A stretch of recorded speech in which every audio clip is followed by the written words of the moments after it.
आप एक मंडी से शुरू हुए, राजनीतिक कैरियर आपने वहां से शुरू किया है, लेकिन जब आप स्कूल में थे तो आपका कैसे आपने स्कूल शुरू किया? गांव का रहने वाला हूँ मैं, और सड़क उस वक्त वहाँ पर थी नहीं, जहाँ भी जाना होता था पैदल जाना होता था। और गांव हमारा ऐसी जगह था, 7,500 फीट की हाइट पर है वो गांव। खराब रास्ता होता था, कई बार गिरते थे, कई बार उठते थे, कई बार फिसलते थे, ऐसी चीज़ें होती थी। जहाँ से भी जाना होता था पैदल ही चलना पड़ता था, चढ़ाई ही चलनी पड़ती थी। क्लास हमारी एक ही थी, लेकिन वो जो है उनका गांव जो है उस स्कूल से नज़दीक पड़ता था, वो पहले चले गए तो स्कूल में, तो वो 9th 10th में फिर अपने आप को सीनियर बोलते थे, मेरे को बोलते थे तू तो जूनियर है। तो जब वो बीच में छूट गए आपको, तो आपको कितना मुश्किल लगा? निश्चित रूप से छूटने का तो दुख होता है। तो सब एक एक लाइन बोलने लगे, 2-2 लाइनें, 3-3 लाइनें बोले, आज पूरी कविता किसी को याद नहीं थी, तो हमको मुर्गा बना दिया। मतलब उस समय भी आप कुछ बनाते रहते थे? बनाते रहते थे। गाड़ी, हिमाचल के मुख्यमंत्री बन के भी विकास में काम ही किया। लकड़ी की गाड़ी बनाना, उसके टायर और वो सारा, उस पर बैठना, वो उसका टूटना, फिर उसके बाद अपना गिरना उससे, वो सारा होता था। खूब गाड़ी चलाते थे।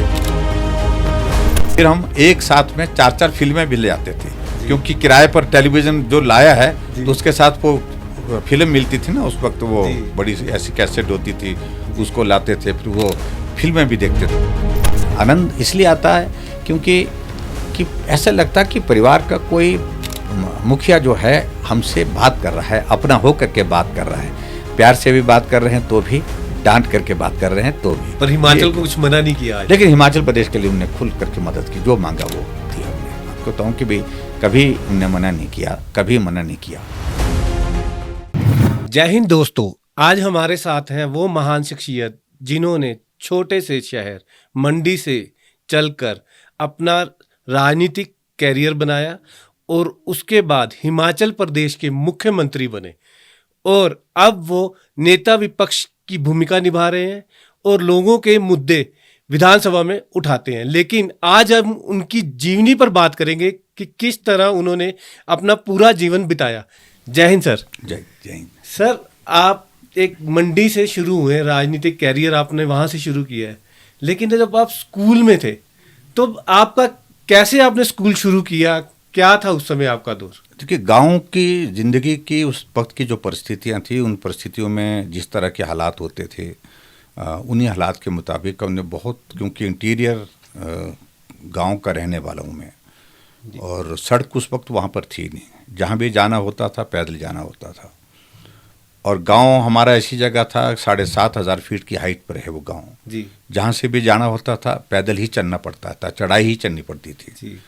तो स्कूल में जब मैंने प्राइमरी स्कूल में एडमिशन लिया तो वो लगभग घर से जो है घूम करके जो रास्ता आता था, लगभग 2.5-3 किलोमीटर के लगभग वो रास्ता पड़ता था। लेकिन रास्ता खराब रास्ता होता था, कई बार गिरते थे, कई बार उठते थे, कई बार फिसलते थे, ऐसी चीज़ें होती थी।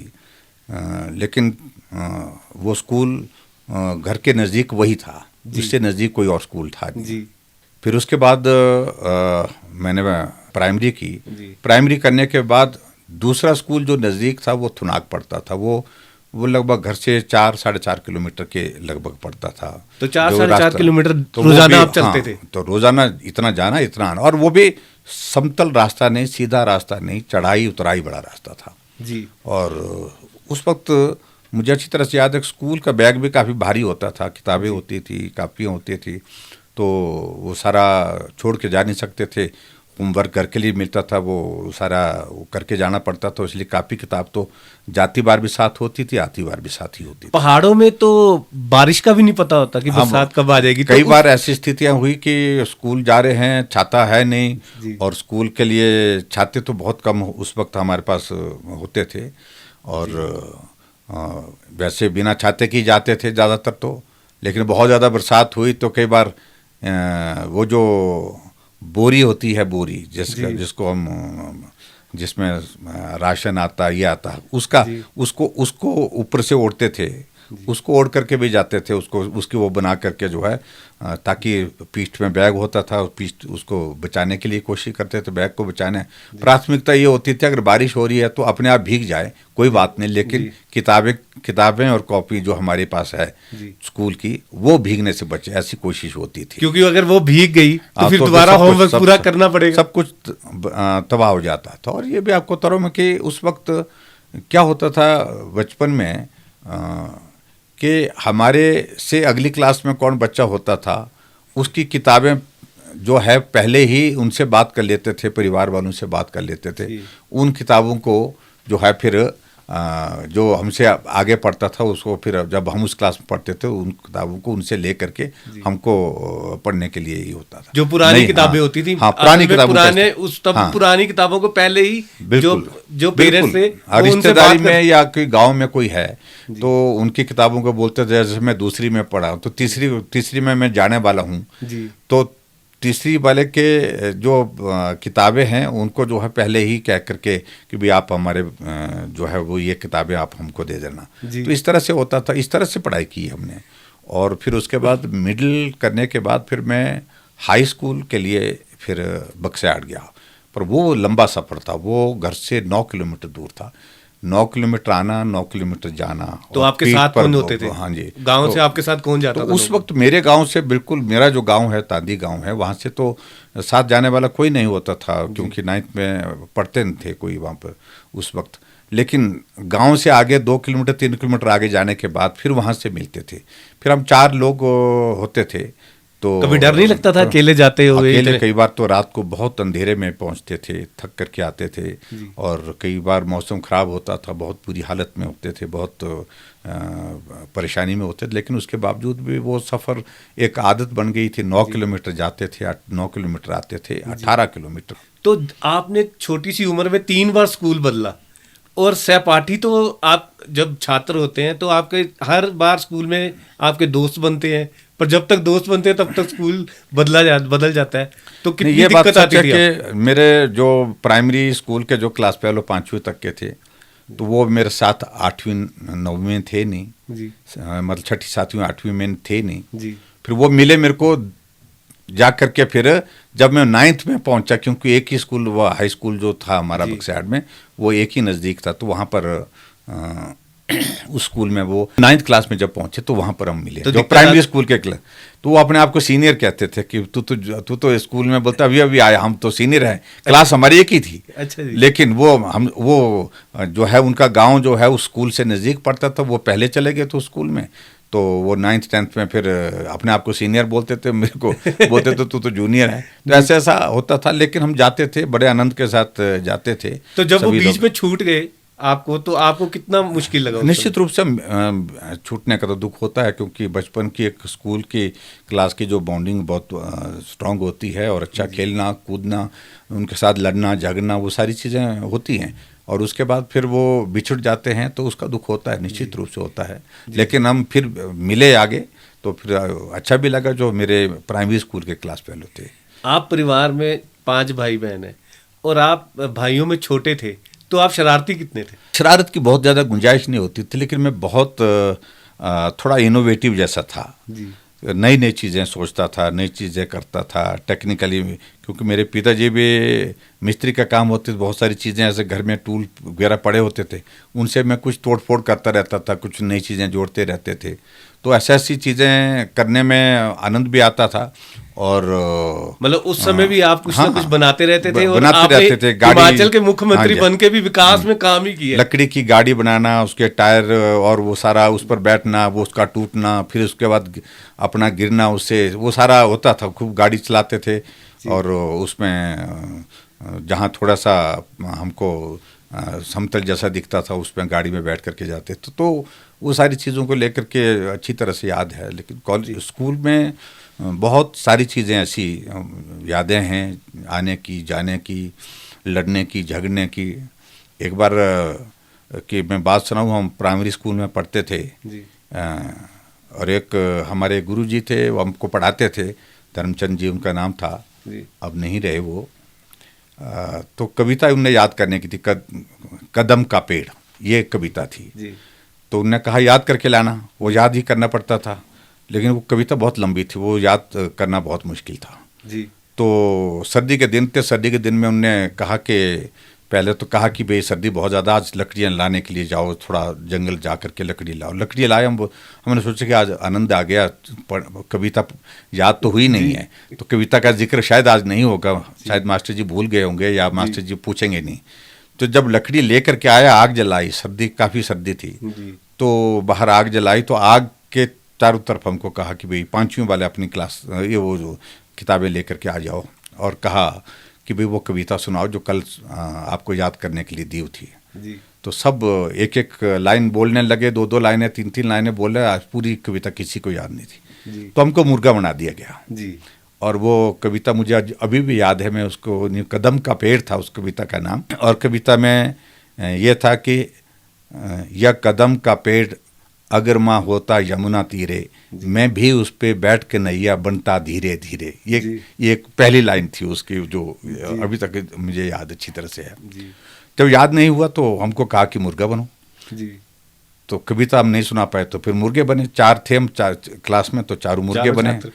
और मुर्गे बनने के साथ साथ में उन्होंने कहा कि अपना जो पीठ जो है वो आग की तरफ करिए, मुंह उस तरफ करिए। और जब आग जली हुई थी, बहुत सेक लग रहा था बहुत पीछे से, तो हम तो ऊपर नीचे करते रहे, हमको मार पड़ती, जो बोलते सीधा रहेगा, जो हिलेगा नहीं बोलता उसको मारनी पड़ेगी, और जो ऊपर नीचे थोड़ा हिलता जुलता रहेगा तो उसको हमको मार पड़ती रही जी। तो मार पड़ती रही। और जब उसके बाद जब हमको खड़े होने के लिए गया तो सिर घूम गया, चक्कर आ गया, नाक से पसीना निकल रहा था, इतनी तेज़ गर्मी इसमें उसमें जो आग के कारण। तो बड़ी दिलचस्प बात ये थी कि जब हमने अपने आप जो पजामा, क्योंकि स्कूल में पजामा पहनते थे, पैंट तो होती नहीं थी, जब हम चारों लड़कों ने जब पजामे पे हाथ पीछे देखा तो पजामा पीछे से जल गया हुआ था। अच्छा जी, तो वो जल चुका था वो जो तो सारे चारों के पजामे, और हमको तो मुझे कम लगे, एक लड़का था हमारा साथ बेचारा, वो आर्मी में चला गया, बाद में फौज में भर्ती हुआ। उसने ईमानदारी से जो है वो बिल्कुल उस शीट को टॉयलेट किया। तो बाद में जब दूसरे दिन स्कूल में जब हम पहुँचे तो पहुँचे स्कूल में, तो वो एक लड़का स्कूल में नहीं आया था। अच्छा जी। तो पूछा गया कि भी कहाँ गए वो, बोलते जी वो बीमार हो गए। कहाँ क्या हुआ, बोलते बुखार हो गए। तो बुखार हो गए तो उनके जो है वो उनके ब्रदर और उनके फादर आए वहाँ पर मास्टर से लड़ने के लिए जी। आपने हमारे बच्चे को जला दिया। उनके सारे टांगों में पिछली साइड वो फफोले हो गए उस हीट के कारण, उस हीट के। हाँ, तो कई दिन तक जो है वो स्कूल नहीं आ पाए। लेकिन हम लोगों को इस बात का संतोष, तो पजामा जल गया, लेकिन उसके बावजूद भी हम जो हरकत करते रहे, जब सेक ज़्यादा लगता था हिलते रहे तो हमारे पजामा तो जल गया, लेकिन कम से कम हम जो है वो जलने से बचे। तो अभी तक भी हमको बड़ी वो याद आती है, वो याद आती है, कभी भूल नहीं सकते। वो सजा ऐसी भी होती थी स्कूल में, उस समय सजा ऐसी भी होती थी। ये हमको अभी भी जब हम कई बार मिलते हैं तो याद करते हैं सारी चीज़ को। तो ऐसी चीज़ें बहुत सारी ऐसी याद रहती है। मैं कॉलेज में वन एक्ट प्ले का अच्छा आर्टिस्ट था, और एक बार हम यूथ फेस्टिवल के लिए एक प्ले की हम रिहर्सल कर रहे थे, लगभग 1.5 महीना रिहर्सल किया। और रिहर्सल करने के बाद जब यूथ फेस्टिवल के लिए 3-4 दिन बचे कुल, तो हमारे जो डायरेक्टर थे उनने कहा कि अब फुल ड्रेस में जो आपका उस दिन का कॉस्ट्यूम रहेगा उसमें ही आपको अब रिहर्सल करना है। तो उस वक्त मुझे बताया कि मेरा जो रोल है उस रोल में आपको दाढ़ी और मूछ कटवानी पड़ेगी। और मैं कॉलेज के समय दाढ़ी मूछ रखता था, और ये सुनकर के मैं बहुत परेशान हुआ, क्योंकि दाढ़ी मूछ मुझे अच्छी लगती थी, मैं बिल्कुल किसी सूरत नहीं कटवाना चाह रहा था। और मैंने मना कर दिया कि मैं मेरे को एग्जिट कर दीजिए, मुझे आप बाहर निकाल दीजिए, लेकिन मैं दाढ़ी मूछ नहीं कटवा सकता हूँ। सब साथियों ने मुझे उठाया, सब जो हमारे साथ में 1.5 महीने की रिहर्सल की, एक एक डायलॉग याद किया हुआ, और उसको एक्शन के साथ बोलना, ये हम 3 दिन में किसको तैयार कर पाएंगे। और आखिरकार मुझे ले करके गए और एक दुकान में, नाई की दुकान में, बार्बर की दुकान में, वहाँ बिठाया और दाढ़ी मूछ कटवाई मेरी, और मूछ भी कटवाई। मैं अपने आप को ही नहीं पहचान पा रहा था उसके बाद। और सचमुच में मैं रोया उस दिन, जो मुझे बहुत बुरा लगा कि मेरी दाढ़ी मूंछ कटवा दी गई। लेकिन फिर भी उसके बावजूद उस रोल को किया। मुझे आज तक याद है उस कॉलेज के समय का उस प्ले का फ़ोटो कभी मेरे सामने आता तो मुझे वो पल हमेशा याद आता था कि जब मेरी दाढ़ी मूंछ मुड़वाने के लिए मुझे ले गए थे और मैंने उसके बाद जो पहली बार उसके बाद अपनी शक्ल देखी शीशे पर तो सचमुच में मैं बिल्कुल जो है वो मुझे बहुत ख़राब लगा था, बुरा लगा था, मेरे आंखों में आंसू आ गए थे। तो ये एक किस्सा है मेरे को ज़िंदगी में जिसको मैं भूल नहीं सकता। लेकिन आखिरकार हमने उन्हें प्ले किया। हम पहले स्थान पर नहीं आए लेकिन दूसरे स्थान पर आए, लेकिन मुझे इस बात की खुशी है कि जो रोल दिया था उसको परफॉर्म किया। वो क्या होता था कि कॉलेज के समय में क्या होता था कि हम चंदा इकट्ठा करते थे ऑर्गेनाइजेशन की एक्टिविटीज़ के लिए। और बाई चांस क्या है कि उन दिनों में कॉलेज का इलेक्शन होता था। इलेक्शन एक बहुत बड़ा इवेंट होता था, खर्चा भी आता था, उस पर खर्चा करने के लिए पैसे होते नहीं थे। हम फिर मार्केट से कलेक्शन करते थे। तो हम कलेक्शन करने के लिए निकले और हमारे मंडी शहर में एक नामी ग्रामी हमारे एक व्यवसायी थे, उनके दुकान पर पहुँचे। और दुकान पर पहुंचने के बाद फिर हमने कहा कि ऐसे ऐसे कॉलेज में चुनाव लगे हैं तो हम आपका सहयोग मांगने के लिए आए हैं। तो उन्होंने अपने सामने एक डब्बा जैसा था, उसके अंदर चेंज रखी होती थी, उनने से 25 पैसे उसमें से निकाले और वो काउंटर पर रख दिया टक टक से ऐसे करके। और हमको बहुत बुरा लगा और हमने कहा बहुत बड़ा नाम, बहुत बड़ा व्यवसाय कारोबार और उसके बाद 25 पैसे दे रहे हैं। हमने कहा तो बहुत बेइज्जती है जी, ये तो बहुत कम पैसे हैं। और हम उनको दिखाने लगे कि जो हमारी रसीद है इसमें देखिए 2 रुपये दिए हैं, 5 रुपये दिए हैं, कुछ लोगों ने 10 रुपये भी दिए थे। लेकिन उन्होंने कहा मुझे मत दिखाइए, लेने हैं तो लीजिए, नहीं तो आप रहने दीजिए। हमने कहा जी हम 25 पैसे नहीं लेंगे। उनने वो 25 पैसे उठाए और उसी डब्बे में डाल दिए जहाँ उनने चेंज रखी होती थी। रात को हमारे जो है वो वॉल राइटिंग का कार्यक्रम था, क्योंकि उस वक्त पोस्टर होता नहीं थे उस तरह का, ये डिजिटल तो टाइम था नहीं। तो वॉल राइटिंग करते थे, नारे लिखते थे दीवार पर। हम दीवार लेखन का काम चल रहा था हमारा। तो रात को जब वहाँ उनकी दुकान के सामने हम पहुँचे तो याद आया कि इस आदमी ने हमको पैसे नहीं दिए और पैसे के नाम पर सिर्फ 25 पैसे दिए। तो हमने क्या कर दिया कि जो चूना जो वॉल राइटिंग के लिए घोड़ा हुआ था बाल्टी में, उससे उसके जो नाम लगा था, बहुत बड़ा बोर्ड लगा था उनका, उस बोर्ड पे चूना लगा दिया। और चूना लगने के बाद वो पूरी तरह से वो जो है वो सारा पेंट उसका उखड़ गया, वो जल गया, चादर का था। और शटर पर भी उस पर चूना लगाया, शटर के नीचे से भी चूना डाला। और फिर उसके बाद वो शरारत करने के बाद हम वहाँ से निकल गए। दूसरे दिन वो महाशय जो है वो प्रिंसिपल ऑफिस आ गए और प्रिंसिपल ऑफिस में गाड़ी में फिएट गाड़ी होती थी उनकी, उस गाड़ी में बैठ करके आ गए और कहा कि मेरी दुकान ख़राब कर दी है आपके स्कूल के एक कॉलेज के लड़कों ने। तो रात को चूना फेंक दिया, चूना लगा दिया, हमारा बोर्ड ख़राब कर दिया, शटर के नीचे से चूना डाल दिया। जब ऐसा कह करके कहा कि किसने किया, तो स्वाभाविक रूप से हम लोग जाने जाते थे कॉलेज की स्टूडेंट एक्टिविटीज़ के लिए, बुलाया हमको भी बुलाया और हम बिल्कुल मुकर गए प्रिंसिपल के सामने। हमने कहा बिल्कुल नहीं, हमने तो बिल्कुल नहीं किया ये। और कहा किसने किया? हमने कहा जी सब लोग वॉल राइटिंग कर रहे हैं, SFI वाले भी कर रहे हैं, NSOI वाले भी कर रहे हैं, AISF वाले कर रहे हैं और हम ABP वाले हैं, हम भी कर रहे हैं, हमने भी की, लेकिन हमने ये नहीं किया है। लेकिन हमारी किस्मत अच्छी थी कि वो आदमी हमको पहचान नहीं पाया कि ये लोग थे वो। फिर बाद में जब सब लोगों को लड़कों को बुलाया, 2-2 4-4 लड़के जो है सभी ऑर्गेनाइजेशन के बुलाए, सबको खड़ा किया, वहाँ पर परेड की गई। तो सब मना करे कि हमने भी नहीं किया, हमने भी नहीं किया। हमने कहा हमने भी नहीं किया। और आखिरकार वो जो व्यवसायी था उनने कहा कि कल पैसे मांगने कौन आया था। हम सोचे कि अब मारे गए, पकड़े गए।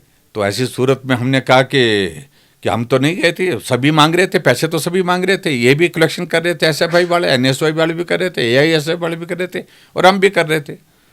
तो आखिरकार कन्फ्यूज़न के कारण जो है हम बच गए, पहचान नहीं पाए। और प्रिंसिपल ने डांट डपट करके हमको कहा कि अगर आगे पता लग गया मुझे तो मैं तुमको कॉलेज से निकाल दूंगा। तो हमने कहा ठीक है जी, लेकिन जान बची। अभी भी मुझे याद आती है, अच्छी तरह से याद है। तो हमारे पारिवारिक संबंध है उस व्यवसाय के इसमें से, लेकिन अब उनका नाम का जिक्र नहीं करना चाहूँगा मैं।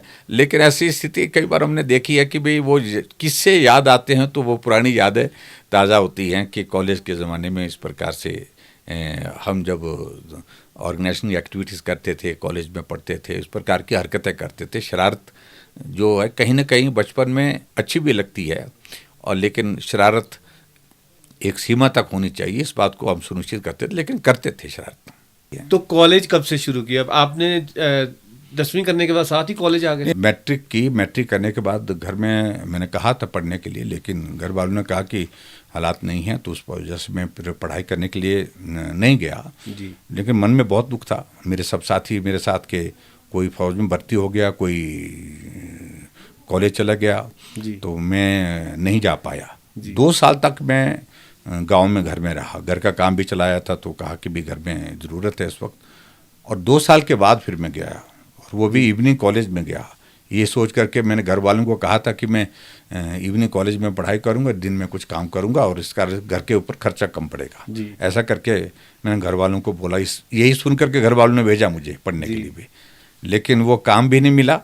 लेकिन पढ़ाई फिर मैंने एडमिशन ले ली। फिर आखिरकार मैंने इवनिंग कॉलेज से, वहाँ से मैंने पीयूसी होती थी उस वक्त, पीयूसी प्री यूनिवर्सिटी क्लास वो की, और उसके बाद फिर BA 1 में मैं डे क्लासेस में आया। फिर उसके बाद तो आप जब कॉलेज शुरू हुआ, क्या आपकी रैगिंग हुई कभी?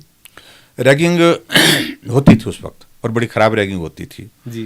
तो जब कॉलेज में गए तो हमको थोड़ा सीनियर ने पूछा, हमने ऐसे जुगाड़ कर लिया था कि अपने साथ कोई सीनियर आदमी और भी, लेकिन बड़े मेरे लिए अच्छी बात ये थी कि इवनिंग कॉलेज में रैगिंग नहीं होती थी, डे कॉलेज में रैगिंग होती थी। तो इवनिंग कॉलेज से मेरी एक क्लास हो गई थी, तो मेरी एक क्लास आगे हो गया था। तो क्लास जो पीयूसी होती थी उसमें रैगिंग ज़्यादा होती थी, जो नया फ्रेशर आता था। लेकिन फिर भी उसके बावजूद उस समय तो रैगिंग चलती थी, खूब रैगिंग होती थी। मुर्गा बनाते थे और कह दिया जाता था गीत गाओ, डांस करो।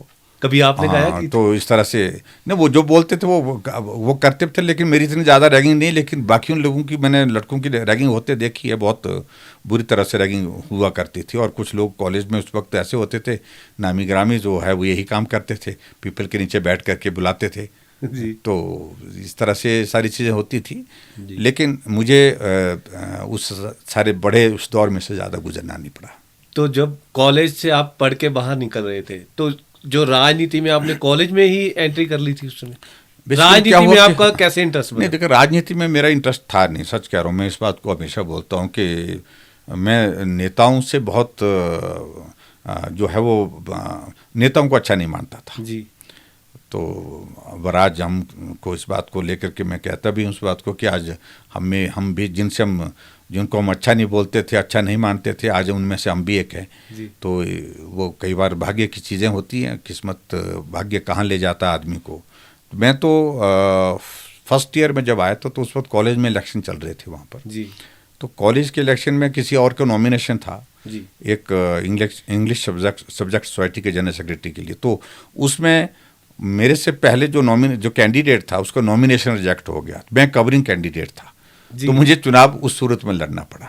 तो वहाँ से एक तरह की शुरुआत हुई। ये तो फिर कह सकते हैं कि भगवान ही आपको चाहता था कि एक बार आप राजनीति में। मुझे लगता है कि डेस्टिनी इस तरह से था कि भी भाग्य इस तरह से कि आपको उस तरफ जाना है। तो वहाँ से शुरुआत हुई, चुनाव लड़ा, बराबर वोट हुए, झगड़ा हुआ, झगड़े के बाद फिर चुनाव घोषित हुआ, तोड़फोड़ भी हुई वहाँ पर जो उस इलेक्शन में। वहाँ पर जब कभी जयराम ठाकुर जी को प्यार हुआ? हाँ जी। लेकिन इस बात को लेकर के भी मुझे अच्छी बात कि वहाँ फिर बाद में सपोर्ट मुझे बहुत ज़्यादा मिला कॉलेज के लड़कों का। और उसके बाद फिर आगे फिर हम एक्टिव होते गए।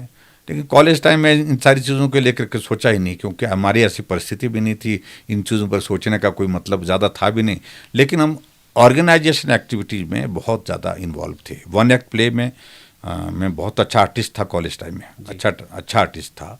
और वन एक्ट प्ले में, डिबेट में, डेक्लेमेशन में हमारा पार्टिसिपेशन होता था और अच्छा पार्टिसिपेशन होता था। और यूथ फेस्टिवल में हमारा पार्टिसिपेशन में 2 बार हमने यूथ फेस्टिवल रिप्रेजेंट किया है अपने कॉलेज टाइम में वन एक्ट प्ले के लिए। जिन स्कूल से आप उठ के आ रहे थे, कॉलेज में आपने इतने मतलब ऐसे परफॉर्मेंस करनी शुरू की, दिक्कत आई कभी? नहीं, नेचुरली दिक्कत शुरू शुरू में आई, हेजिटेशन होती थी, साधन सुविधाओं की कमी होती थी, लेकिन फिर भी उसके बावजूद भी जो है आपको वो सपोर्ट कौन करता था इन दिनों में? सपोर्ट, देखो मेरे को परिवार से जो खर्चा आता था, बिल्कुल उस खर्चे में तंगी की हालत में रह करके फिर भी उसके बावजूद भी हम आनंद की ज़िंदगी जी करके जो है पढ़ाई करते थे। जी। तो लेकिन इतना ज़रूर है कि कॉलेज में ये सारी चीज़ें जो जो बहुत अच्छे परिवार के बच्चे भी वहाँ पर होते थे, मतलब साधन संपन्न परिवार के, तो उनसे कम आनंद हमने नहीं लिया। हमने बराबर का आनंद लिया, खूब पार्टिसिपेशन, इन्वॉल्वमेंट होती थी हमारी एक्टिविटीज़ में। आपके दोस्त आपका साथ देते थे? हाँ, देते थे साथ। आज भी हमारा बहुत बड़ा एक कॉलेज का हमारा जो ग्रुप है, जिसमें हम सब लोग शेयर करते हैं बहुत चीज़ें। उनकी मेरी पार्टिसिपेशन उसमें सबसे कम होती है, लेकिन बहुत सारे कॉलेज के हमारे साथी उसमें जुड़ करके जो है अपने डालते हैं। कोई एक्टिविटीज़ उनकी होती है, कोई पारिवारिक फंक्शन होता है, तो कोई ऐसा किस्सा हो जिसमें कॉलेज में आपको याद हो कि आपके दोस्तों ने आपका उस समय बहुत साथ दिया हो? नहीं, पर्टिकुलरली देखा मैंने, जो कॉलेज का इलेक्शन हुआ है तो उस वक्त तो बहुत सपोर्ट देते थे। और सबसे बड़ी बात है कि हमारा ग्रुप था कॉलेज में, जिसमें रोज़ाना मिलना होता था। जी। कॉलेज की क्लास में जाएं चाहे ना जाएं, लेकिन कॉलेज जरूर जाएंगे। कहते कॉलेज की कैंटीन बड़ी मशहूर होती और है। कॉलेज की कैंटीन में समोसा नहीं खाया और चाय नहीं पी, ये होता ही नहीं था। यानी कि क्लास संडे वाला दिन भी हम कॉलेज जाते, मतलब कैंटीन, उस कैंटीन तक तो पहुंचते ही थे। जी। तो ये एक बहुत रहता था, मिलने का एक ठिकाना होता था, बैठना उठना, फिर उसमें बहुत वो सारी चीज़ें, बहुत शेयरिंग, अपने अपने अंदाज में गपशप होती थी। कभी खाना किसी इस एक के क्वार्टर में करते थे, कभी दूसरे के क्वार्टर में करेंगे, कभी मिल करके जो है कम्युनिटी ये करते थे। और बड़ी दिलचस्प बात होती थी, उस वक्त टेलीविज़न बहुत कम हुआ करते थे। क्रिकेट का जब मैच होता था, मैच देखने की इच्छा बहुत होती थी, टेलीविज़न होते नहीं थे, लेकिन टेलीविज़न जिसके घर में होते तो फिर या तो वहाँ जाते थे, या फिर हम जो है वो क्रिकेट, उस वक्त किराए पर टेलीविज़न मिलता था। जी। और हम क्या करते थे, जिस दिन मैच होगा तो किराए पर वो टेलीविज़न ले आते थे, सब पैसा डाल करके। इंडिया पाकिस्तान का मैच? इंडिया पाकिस्तान का मैच हो, जब कोई भी दूसरे भी मैच होते थे, वो फिर वो टेलीविज़न जिस के क्वार्टर में लगाएंगे, जिसके इस पे कमरे में लगाएंगे लड़के के, तो वहाँ पर हमारा खाना भी होता था, वहाँ पर रहना भी होता था। फिर हम एक साथ में 4-4 फिल्में भी ले आते थे, क्योंकि किराए पर टेलीविज़न जो लाया है तो उसके साथ वो फिल्म मिलती थी ना उस वक्त, वो बड़ी ऐसी कैसेट होती थी, उसको लाते थे, फिर वो फिल्में भी देखते थे। फिर पसंदीदा फिल्म का नाम याद हो आपको? देखिए, बहुत सारे हम बहुत फिल्में देखते थे कॉलेज के टाइम। हम कॉलेज के दौरान जो है, हमारे मंडी कॉलेज में, मंडी शहर में 2 थिएटर थे, और कोई भी फिल्म लगती थी वो छोड़ी बहुत कम हमने, लगभग जो है कभी राज कपूर जी और जिनकी उस समय तो बहुत फेमस, फेमस बहुत अच्छी पुरानी पिक्चर्स होती थी, अच्छी पिक्चर्स होती थी, और उनको बहुत। आपका पसंदीदा कोई अभिनेता उस समय का? देखिए, मैं अभी भी इस बात को, देखो, अभिनेता के नाते मैं अमिताभ बच्चन का सचमुच में बहुत बड़ा फैन हूँ। और अभिनेत्री के रूप में अगर आप पूछेंगे तो रेखा का मतलब उनका एक बहुत कंट्रीब्यूशन है फिल्म इंडस्ट्री में। तो आपने बहुत अमिताभ बच्चन की कोई फिल्म छोड़ी नहीं होगी? हमने बहुत फिल्में, सारी फिल्में उनकी, मतलब जो देखते थे, जो फिल्म मिलती थी वहाँ पर हम देखते थे फिल्म। लेकिन उनका एक अपना एक अट्रैक्शन था। और आज भी मैं देखता हूँ कि इस आयु में, इस उम्र में भी अमिताभ बच्चन के जो फिल्म इंडस्ट्री के लिए जो कंट्रीब्यूशन है, उसको तो लोग आज भी नहीं भूलते हैं, आज भी याद करते हैं। कभी मिलने का मौका मिला उनसे? उनसे मिला। बोला आपने कि मैं स्कूल टाइम से ही आपका फैन हूं? मेरे पास फोटो है। मैं अभी जब चीफ मिनिस्टर था, मनाली वो शूटिंग के लिए आए थे, तो उनकी ओर से मैसेज आया कि मिलने आ रहे हैं। तो मैंने कहा आप मत आइए, मैं आता हूँ मिलने। तो नहीं बोलता, हम ही आएंगे आपको मिलने के लिए। तो फिर वो आए मनाली सर्किट हाउस में, हमने वहाँ काफ़ी देर तक हम वहाँ पर बैठे, गपशप मारी। और आपने बताया मैं कॉलेज में, मैंने बताया उनको, मैंने बोला भी उनको, मैंने कहा कि हम आपके बहुत बड़े फ़ैन हैं, कॉलेज के टाइम में आपकी फिल्म को ढूंढ करके हम देखते थे और आनंद के साथ देखते थे। तो बहुत सारी बातें उनकी वहाँ साझा हुई, काफ़ी देर तक बैठे हम। जी। तो आपका जो वैवाहिक ज़िंदगी वो कहाँ से शुरू हुई फिर? देखिए, मैं जब राजनीतिक क्षेत्र में आया, पहले चुनाव लड़ा, तो चुनाव तो हार गया जी। और चुनाव, मेरा विधानसभा क्षेत्र ऐसा था जिस विधानसभा क्षेत्र में पहले सबकी जमानत जब्त होती थी मेरी पार्टी की, जिस पे कैंडिडेट को टिकट देते थे। मैं पहला कैंडिडेट था जिसकी जमानत बची और मुकाबला कांग्रेस और बीजेपी का हुआ। थोड़े से अंतर से मैं हारा। उस वक्त मंडी में पंडित सुखराम जी एक बड़ा नाम होते थे, उनका मुख्यमंत्री का नारा लगा तो 10 की 10 सीटें बीजेपी हार गई। 9 सीटों पर कांग्रेस जीती थी और 1 सीट पर इंडिपेंडेंट जीता था उस वक्त, और लेकिन वो भी कांग्रेस का ही था। तो वहाँ से शुरुआत हुई और उसके बाद जब चुनाव का परिणाम अनुकूल नहीं रहा, मतलब मैं चुनाव हार गया, तो सबसे बड़ी चिंता का विषय थी अब क्या होगा, आगे का क्या होगा, कैसे होगा। घर वालों की ओर से इस बात के लिए भी था कि अब शादी कर लेनी चाहिए आपको, तो शादी के संदर्भ में फिर बातचीत चली। तो आखिरकार शादी हमारा परिचय था, लेकिन उसके बावजूद फिर हमारे संगठन के सारे लोगों के साथ बातचीत करते हुए फिर आखिरकार शादी का एक जो है वो एक जो औपचारिकता होती है, फॉर्मेलिटी होती है, वो सारी चीज़ें हुई और उसके बाद शादी हुई। मेरी पत्नी जो है वो डॉक्टर है जी। और आज मुझे इस बात की खुशी है कि मेरी दोनों बेटियां भी डॉक्टर हैं। आगे बढ़ कर के उनका राजनीति से दूर दूर का लेना देना नहीं है जी। और कोई पसंद मेरे घर में राजनीति बहुत ज़्यादा नहीं करता। पिताजी भी नहीं करते थे, क्या तुमको पढ़ने के लिए भेजा, तुम किस काम में पड़ गए, तो ऐसी चीज़ों को लेकर के परिवार का भी इस तरह का था। लेकिन कुल मिलाकर के हालात ऐसे बनते गए और संगठन में काम किया, लगन के साथ काम किया, मेहनत के साथ काम किया।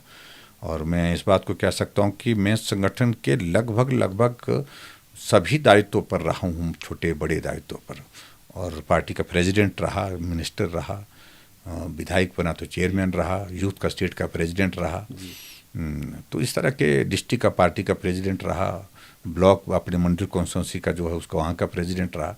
तो बहुत सारे इस तरह के दायित्व का निर्वहन करते करते आखिरकार जो मुझे मुख्यमंत्री का दायित्व पार्टी का हाईकमान ने दिया, तो ये पार्टी की बहुत बड़ी कृपा है मेरे ऊपर। एक बार फिर जैसे आपका उतार चढ़ाव था, विधायक जब आप विधानसभा से इलेक्शन लड़े पहली बार, तो मंडी से लड़े तो हार गए आप, उसके बाद आपकी वैवाहिक जिंदगी शुरू हुई, तो कितना पत्नी का कितना सहयोग रहा पूरे? नेचुरली देखिए उनका बहुत बड़ा सपोर्ट रहा। वो टफ डेज थे, कठिन दिन थे वो, और उनकी पोस्टिंग भी मेरे क्षेत्र में ही पहली पोस्टिंग हुई बाली चौकी में।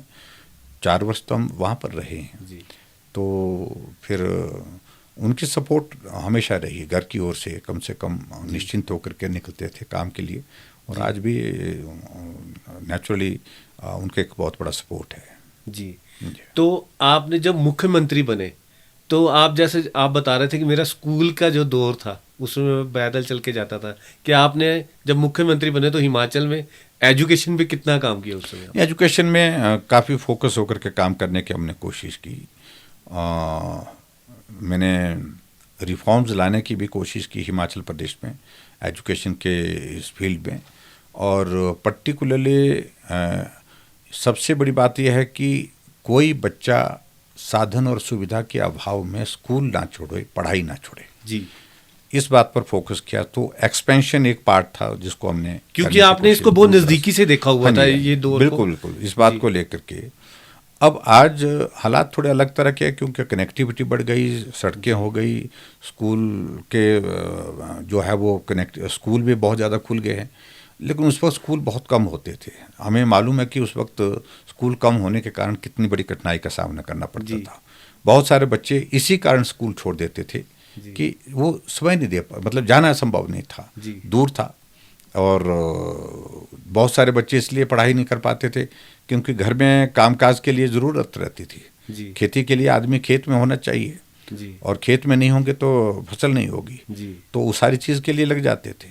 तो ऐसी चीज़ें रहती थी, लेकिन उसको हमने फोकस होकर के काम करने की कोशिश की, और मुझे इस बात की खुशी है कि हेल्थ सेक्टर में, एजुकेशन के सेक्टर में हिमाचल प्रदेश में हमारे कार्यकाल में बेहतर काम हुआ है। नई यूनिवर्सिटी खोलने का हमने हिमाचल प्रदेश में प्रयास किया। मंडी में एक ही स्टेट यूनिवर्सिटी शिमला थी, तो यहाँ हमने देखा कि लोड जो है काफ़ी ज़्यादा है स्टूडेंट्स का, कमरा नहीं मिलता है बच्चों को, हॉस्टल में नहीं मिलता है, प्राइवेट में अकोमोडेशन में नहीं मिलता है, तो एक यूनिवर्सिटी हमने मंडी खोली, तो वो चल रही है, लेकिन सपोर्ट जितना उसको होना चाहिए था उतना सपोर्ट नहीं मिल पा रहा है वर्तमान में। बात अलग है, लेकिन आपके कार्यकाल काम में करने को हेल्थ में भी बहुत काम हुआ है जी।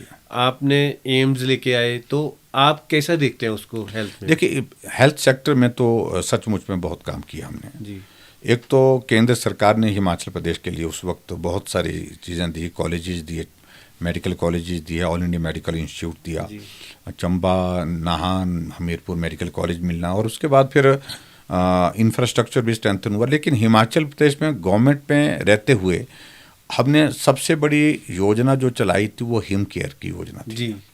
और हिम केयर की उस योजना से गरीब लोगों का इलाज 5 लाख रुपए तक हेल्थ कवर उसमें हमने उसमें का प्रावधान किया, बिल्कुल आयुष्मान भारत की तर्ज पर। और आज भी उस स्कीम को लोग याद करते हैं, भले ही वर्तमान सरकार की उतनी गंभीरता उस बारे में नहीं है, लेकिन फिर भी उसके बावजूद आज लोग उस योजना को याद करते हैं। बहुत सारे गरीब लोग जो पीड़ा के उस दौर में से निकल नहीं पाते थे, जिंदगी खत्म हो जाती थी, उनको नया जीवन मिला, क्योंकि वो इलाज के लिए पैसा खर्च नहीं कर पाते थे। तो उस हिम केयर के इसमें जो है उनको इलाज करने की सुविधा हुई और उससे उनकी ज़िंदगी बची, बेहतर ज़िंदगी जी रहे। आपसे एक आखिरी सवाल, आप प्रधानमंत्री जी के बहुत करीबी हैं, बड़ी बार आपकी मुलाकात हुई होगी उनके साथ, क्या सच में प्रधानमंत्री जी का हिमाचल से बहुत लगाव है? हमेशा हम सुनते हैं वो बोलते हैं कि मेरा हिमाचल से बहुत लगाव है। देखिए, ये हमारे लिए सचमुच में बड़ी खुशी है, भारतीय जनता पार्टी के सब लोगों के लिए और हिमाचल वासियों के लिए। भारतीय जनता पार्टी के 2 प्रधानमंत्री हुए, अटल बिहारी वाजपेयी जी और नरेंद्र मोदी जी। अटल बिहारी वाजपेयी जी तो हिमाचल को अपना घर मानते नहीं थे, वो हिमाचल घर है ऐसा बोलते थे। ऐसे वो इस बात से नाराज बोलते थे कि भी जब आप ऐसे बोलते हैं कि अटल जी आप अपने ये हिमाचल को घर मानते हैं, तो वो बोलते घर मानते नहीं है, हिमाचल मेरा घर है। इसलिए बोलते थे क्योंकि मनाली में हर साल आना, 1 हफ्ता 10 दिन रुकना, मतलब ऐसा रहता था। यहाँ तक कि प्रधानमंत्री रहते हुए भी अटल जी 5 दिन के लिए उस वक्त भी जो है वो मनाली में हर बार जो है वो सीज़न में आते रहे। एक आधा सीज़न को छोड़, गर्मी के सीज़न को छोड़ करके कविताएं लिखते थे, कविताएं सुनाते थे, लोगों को मिलते थे। बहुत बड़ा ज़िंदगी का उनका यादों का हिस्सा जो है वो हिमाचल से, मनाली से, प्रीनी गांव से जुड़ा हुआ है। ये तो अटल जी के बारे में। लेकिन और उसके बाद नरेंद्र मोदी जी पार्टी के जनरल सेक्रेटरी ऑर्गेनाइजेशन थे, जब संगठन महामंत्री थे तो हिमाचल के इंचार्ज भी थे। तो बहुत लंबे समय तक 96 ऑनवर्ड्स हमने देखा कि वो बहुत सुदूर गांव में, एक तो प्रवास करने का स्वभाव उनका ये था कि चलते रहना, बहुत चलते थे, बहुत जाते थे, बहुत घूमते थे, गांव में जाते थे। और बहुत जगह ऐसी हैं जहां वो पैदल गए हैं। अब आप अंदाज़ा लगाइए, कुल्लू में जा कर के जो बिजली महादेव का मंदिर है, वहाँ तो सड़क थी नहीं उस वक्त। कुल्लू से पैदल चल करके उस मंदिर में पहुँचना उनका, और वहाँ मंदिर में पूजा करना और उसके बाद फिर आना, तो अभी भी याद करते हो। और मनाली में आकर के पैराग्लाइडिंग करना, ये मोदी जी करते थे। और उनका बहुत बड़ा संबंध हिमाचल प्रदेश के पार्टी के साथियों के साथ भी रहा, मीडिया जगत के लोगों के साथ भी रहा। अब आपने देखा होगा कि जब प्रधानमंत्री होकर के वह शिमला आए थे तो उन्हें मीडिया के 8, 10, 5, 7 लोगों के नाम यहाँ पर मंच से बुलाए थे। मेरे को वो मिलते थे, गपशप होती थी, कॉफ़ी हाउस में बैठते थे। और उनका एक बहुत बड़ा लगाव हिमाचल प्रदेश के साथ आज भी है, बहुत ज़्यादा है। और हमारा जब आप उनसे कुछ मांगने जाते थे हिमाचल प्रदेश के लिए, मिलते जब भी, आज भी मुझे इस बात की, जब हमने समय मांगा तो हमेशा हमको समय मिला। और सबसे बड़ी बात यह है कि ठीक है तो ठीक बोलना, गलत है तो गलत बोलना, ये जो है वो एक बहुत बड़ी खासियत है। मैं इस बात को भी देखता हूँ कि हमारी बैठकें होती थी बतौर मुख्यमंत्री, जो ऑफिशियल, जो हमारी चीफ मिनिस्टर काउंसिल की मीटिंग होती थी, कुछ नहीं रखते थे, जो सब चीफ मिनिस्टर, एनडीए के सारे हमारे चीफ मिनिस्टर बैठते थे। जब मोदी जी को, जो प्रधानमंत्री जी को जिस चीज़ के लिए, जिस काम के लिए किसी को बोलना होता था, वो वहीं पर बोल देते थे। और मतलब उनका उस बात का आनंद भी आता था। आनंद इसलिए आता है क्योंकि ऐसा लगता कि परिवार का कोई मुखिया जो है हमसे बात कर रहा है, अपना हो करके बात कर रहा है, प्यार से भी बात कर रहे हैं तो भी, डांट करके बात कर रहे हैं तो भी। पर हिमाचल को कुछ मना नहीं किया आज। लेकिन हिमाचल प्रदेश के लिए उनने खुल करके मदद की, जो मांगा वो दिया उनने। आपको बताऊं कि भाई कभी उनने मना नहीं किया, कभी मना नहीं किया। सिर्फ मंडी एयरपोर्ट के मामले पे उन्होंने कहा था कि जयराम तुम सरकार बनाओ, उसके बाद हम इसको करेंगे। और उसके लिए फाइनेंस कमीशन को 1,000 करोड़ रुपए के लिए जो है उसके प्रोविज़न उन्होंने किया कि 1,000 करोड़ रुपए हम देंगे अगर आप काम शुरू करेंगे। लेकिन औपचारिकताओं का प्रोसेस शुरू होते होते वक्त लग गया, तब तक के लिए चुनाव आ गए। चुनाव के बाद फिर नई सिरे से सरकार बन गई कांग्रेस की। तो ऐसी स्थिति में चीज़ें जो है वो कई बार चली हुई चीज़ें रुक जाती हैं, चली हुई चीज़ें छूट जाती हैं, बनी हुई चीज़ें छूट जाती हैं। तो ऐसा दौर आता है। लेकिन कुल मिलाकर के मोदी जी एक बहुत बड़ा एक इंस्टीट्यूशन है। मैं कहता हूँ कि जो भी उनके करीब जाता है, थोड़ी देर रहे, ज़्यादा देर रहे उनके साथ, लेकिन बहुत कुछ सीखने को मिलता है। जी, धन्यवाद जी। ये थे जयराम ठाकुर जी, जिनकी आपने जीवनी देखी कि किस तरह से उन्होंने स्कूल से स्ट्रगल शुरू किया, कितने किलोमीटर चलकर जाते थे, फिर उसके बाद कॉलेज, और कॉलेज से उन्होंने अपना राजनीतिक कैरियर शुरू किया, और उसके बाद हिमाचल के मुख्यमंत्री बन लोगों की सेवा करी, और आज नेता विपक्ष बनकर लोगों के मुद्दे उठा रहे हैं। जय हिंद।